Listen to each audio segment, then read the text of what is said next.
ഒന്നര പതിറ്റാണ്ടിന്റെ കാത്തിരിപ്പിനൊടുവിൽ സ്വപ്ന കപ്പുമായി രാജ്യത്തിന്റെ മണ്ണിലിറങ്ങിയ താരങ്ങൾക്ക് വമ്പൻ സ്വീകരണം.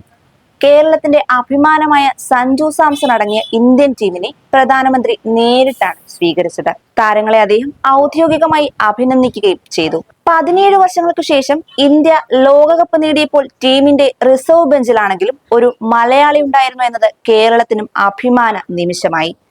ദില്ലി രാജ്യാന്തര വിമാനത്താവളത്തിൽ വമ്പൻ സ്വീകരണമാണ് രോഹിത്തിനും സംഘത്തിനും ലഭിച്ചത്. രാവിലെ വിമാനമിറങ്ങിയ താരങ്ങൾ സ്വീകരണത്തിനു ശേഷം നേരെ എത്തിയത് പ്രധാനമന്ത്രിയുടെ ഓഫീസിലേക്കാണ്.